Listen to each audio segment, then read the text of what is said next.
Hey guys! What is going on? The summer movie season of 2023 is coming to a close, winding down. Fall is right around the corner, aka Oscar season. So guys, it is time to talk and share my top 5 favorite movies of the summer movie season of 2023. Before I continue on, 2 guidelines I must go over. First of which being this. This is my subjective list. This is my top 5. This is my pick for the most surprising, my pick for the biggest disappointment, and my pick for the biggest pile of shit. And I guarantee my pick for the biggest pile of shit is gonna be controversial because, let's just say, I know a lot of people that love this movie, but I unfortunately was not the biggest fan of it. In all honesty, going on to the last guideline, let's just have a great time talking about our favorite films that we saw this summer. These were the films that, at least in our eyes, were the reason why we went to the movies to escape from reality and just to enjoy a great summer blockbuster. With all that being said, let's get into number 5. Let's get it on. Number 5. Kicking things off at number 5, I have Mission Impossible Dead Reckoning Part 1. Ever since Mission Impossible 3, Mission Impossible is one of the most consistently great franchises that has only gotten better and better and better. While I do think that Mission Impossible Dead Reckoning Part 1 is a slight step down from Fallout, which is still to this day one of the best action films I have ever seen, Dead Reckoning Part 1 is still nonetheless a kick-ass summer blockbuster that leaves you wanting more, especially after that cliffhanger. The first half of Mission Impossible Dead Reckoning Part 1 reminded me a lot of the first Mission Impossible, with the tension, the mystery, the suspense. Once the second half kicks in, it essentially brings us the action of Mission Impossible Fallout. Dead Reckoning Part 1 was a great setup for Dead Reckoning Part 2, and I cannot wait, and still a kick-ass time with the movies this summer. Number 4. Coming on to my number 4 spot, I have Guardians of the Galaxy Volume 3. The first Guardians of the Galaxy film is still to this day my top 4 of the MCU films altogether.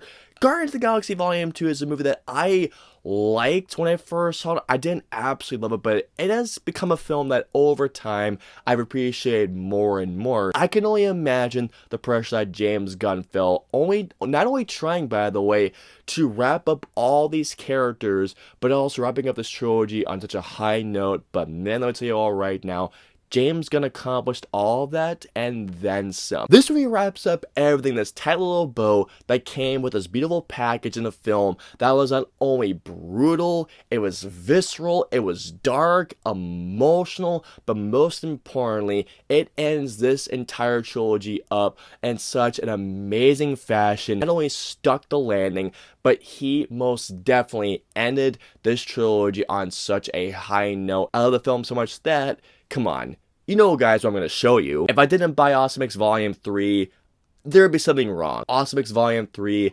absolutely fucking rules.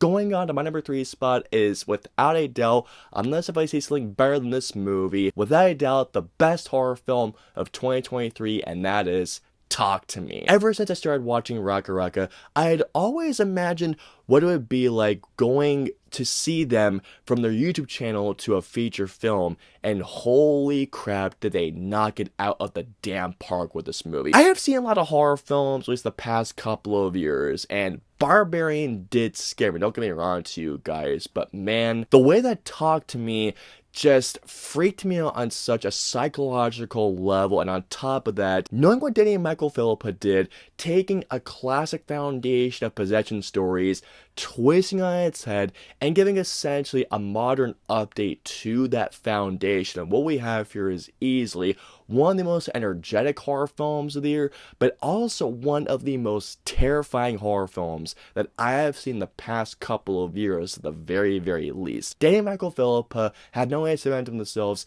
as the most exciting debut filmmakers, but knowing what they've done here, I am so up to see what they do, not only for the sequel, but for the prequel. And you know what?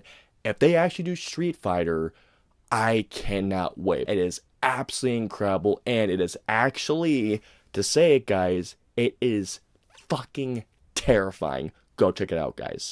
Number 2. Coming on to my number 2 spot, I have Oppenheimer. The hype machine for Oppenheimer was just absolutely insane. When I found out what Nolan was wanting to do with Oppenheimer, of course, I got very, very excited, even with its 3-hour runtime.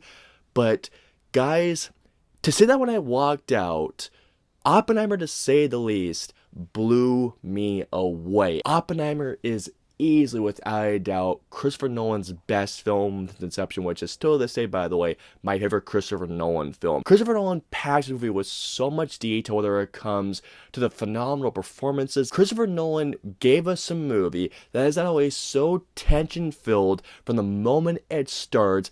It's a film that looks visually absolutely incredible. The film, scored by Ludwig Göransson, is tension-filled. It's a score that I need to get on record as soon as I possibly can. Seeing the Trinity test recreated for the big screen, I will never forget. And now, unfortunately, I didn't get to this movie in IMAX. I did see this movie, however, in 70mm, and my God, watching that footage in 70mm was just one of those jaw-dropper style moments. If you all somehow have not seen Oppenheimer, please do yourself a favor, go watch this movie right now. It is a 3-hour epic odyssey that you'll be invested in from start to finish, and it is going to blow you the hell away. A phenomenal film. It's number 1. This movie took my brain and my mind and blew it into a billion pieces. This was the movie that summer that, to me, defined summer blockbusters this year.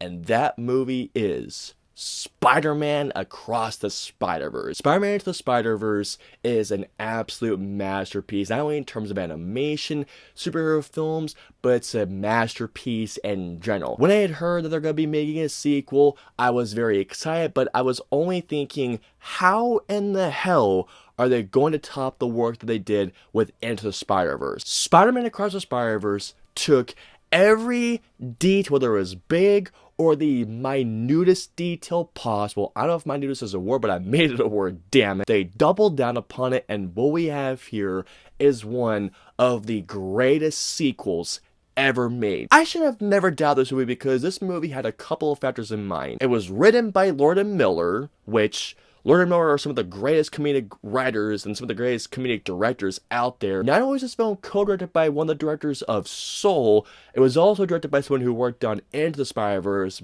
but it was also co-directed by somebody who worked on Avatar: The Last Airbender. This movie not only struck lightning in a bottle again, but holy crap, this movie made such a huge stamp that I can't wait to see Beyond the Spider-Verse. Spider-Man Across the Spider-Verse, for me, defined the summer blockbuster this year, and that is why it's my number 1. God, I need to watch this movie again. I fucking love this movie. Surprisingly good! Choosing the most surprising one was actually kind of difficult because this summer had some of the biggest surprises of the entire year, guys. Whether it was Joyride, which really I had no expectations for, TMNT Mutant Mayhem, not to mention Elemental, but there was one particular film that I saw that legitimately I didn't think was gonna be that good, especially knowing it was based on something that really I thought had nothing going for it. But I gotta tell you guys, the biggest surprise this summer for me, easily without a doubt, goes to Gran Turismo. All Gran Turismo is a racing simulator, seriously. Where in the hell can you get a movie out of that? When I found out it was actually based on the true story of a guy who used Gran Turismo to become a race car driver, a professional, by the way, who's still racing to this day, that only got me more intrigued. Gran Turismo surprised the hell out of me and then some. Uses the underdog formula very, very well, but it's also inspiring for not only people who wanted to get a race car driving, but it's also inspiring for people who have been told as gamers that they will contribute nothing to society, and this story proves, like I mentioned in my review, hey guys, gamers, we can do shit. Gran Turismo, on top of everything, was just a good film, and so but this film was good. The biggest surprise of not only the summer, but I think of the entire year so far, I should say. Oh, shit! This really bums me out when it comes to my biggest disappointment because this was a movie that I was so excited about. I mean, I was sky high excited about this movie, and it came out the way like this. Now, to be fair, it's a movie that was solid, but at the same time, it should have been better. My biggest disappointment of the summer goes to Indiana Jones and the Dial of Destiny. I'm a big fan of Indiana Jones. Hell, Raiders of the Lost Ark and Last Crusade are some of my favorite movies of all time. I defend Temple of Doom, knowing that James Mangold had previously directed Ferrari and Logan, a franchise-ending film. It was making this movie. I was thinking, holy crap, this is going to be an amazing finale for Indiana Jones. Dial of Destiny I thought was solid enough, but here's the thing, guys. Dial of Destiny should have been way more than just solid. Given the talent not only in front but behind the camera, Dial of Destiny should have been a phenomenal ending that should have seen Indiana Jones riding off to the sunset. But what we have is a movie that just didn't stick the landing like it should have. This should have been a movie that left me untouched the highest note. I should have put this movie in my top 5. This bums me out, man, because I was so excited to see this movie, but I walked out going like, solid. Could have been better. This movie should have been so great. Moving on to the moment you have all been waiting for. It is time for the biggest shit stain of this summer. Before I continue on, I need a drink. G Fuel, come over here.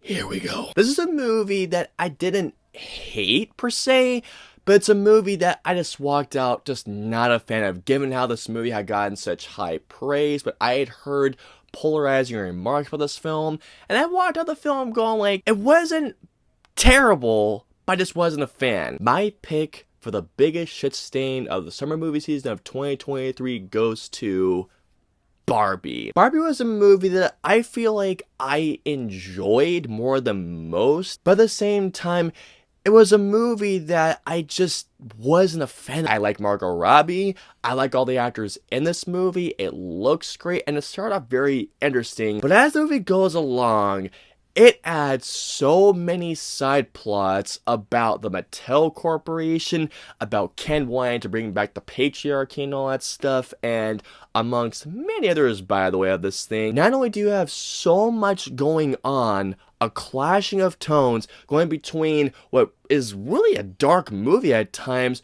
to an over-the-top cartoonish movie that really takes the over-the-top aspect almost a little too far. You have so many actors in this movie that don't really have a lot of screen time, in particular Michael Cera, Simu Liu, who, by the way, they didn't do anything with him. I kept hearing this movie was just very political in terms of its tone. That side, I didn't feel like was as heavy-handed as others thought it was.